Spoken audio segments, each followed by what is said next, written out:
What's going on, guys? Just wrapping up my second to last week of my off season, hitting up some deadlifts from the floor, kind of just putting the culmination of the conventional off season work into this workout by trying to, hit a good one, a heavy single pretty much, and just kind of seeing where it's at and seeing how everything moves. And I hit about a 40-pound PR, which for me is really big. Conventional deadlift is usually a pretty good indicator for me of how my sumo is going to progress, and that's kind of an important thing is exercise selection, right? Why are you doing the exercises you're doing? And for me, a lot of the exercises I pick or have picked over the years have come down to building upon each other, building upon your competition lifts. So I do a lot of conventional deadlifts, mainly because I want to strengthen up the opposite pull of my sumo, strengthen up my back, get my hamstring stronger, so that way whenever I go to pull sumo, those muscles aren't a weakness, and I'm able to build up my sumo while having those muscles be as strong as they can possibly be. And usually when I hit a PR in my conventional pulls, I'll hit a big PR in my sumos. So that's kind of why I do the exercises I do, because I've tested them out and I know that they build upon each other and they go together really well as far as when I start my knee prep. So I'll do a lot of close grip work because I bench as wide as I can. So anytime you neglect something for too long, it'll become a weakness. So you want to build it up during the off season so that when it comes competition time and you're able to use the main lifts that you're used to doing, like low bar squatting and sumo pulling and a wide grip pause for me, that I try to do as many close grip things as possible, as much close stand stuff as I can do with squats and with pulls, and that way I have a pretty good foundation of building up my weak areas to go into my knee prep.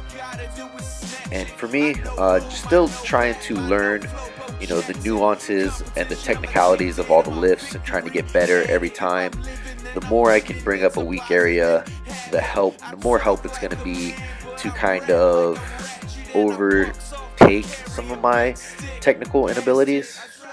Still trying to learn sumo deadlifts with a hip hinge pattern instead of pulling it with my back to lock it out, and still trying to really focus on getting my quads underneath me when I squat. And for bench press, still really trying to focus on building up my lockout and staying tight throughout. And until I can get those things down and master them, then I have to put a lot of work into my weak areas so that they can kind of mask that for now and I can still make a lot of progress.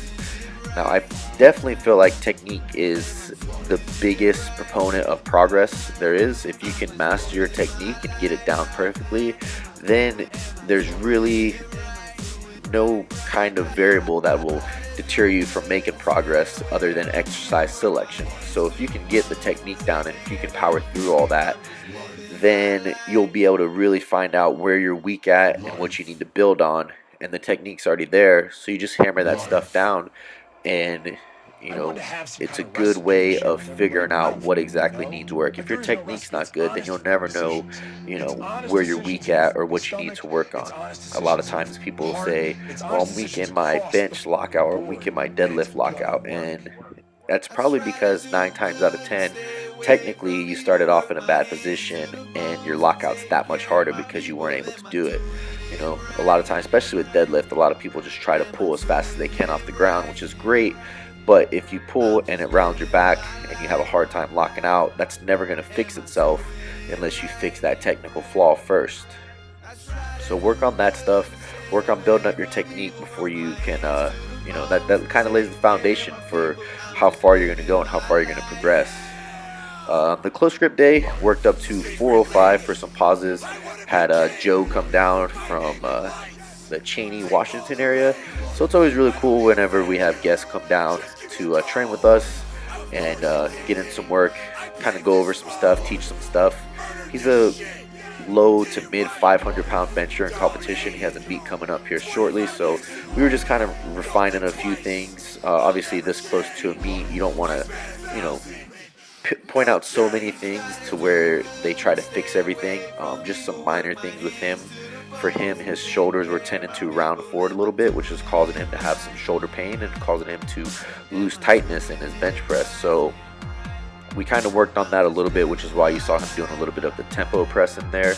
And a lot of times you'll see that people lift their head and they really don't know why they're doing it, but they'll lift it too far to where everything kind of rounds forward. They lose position and they put everything on their front delt. So, you know, it's just small technical things like that, that if you can dial that in, then you can really push the movements with less chance of injury and really push them to their ceiling and see what you can work on.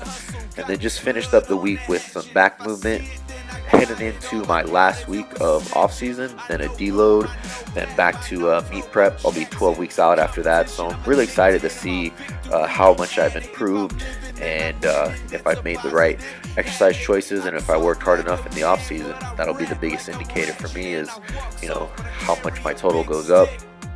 And the more your total goes up, the harder you got to work every time. It's not something that you can just take time off and come to a meet and think that you're going to improve.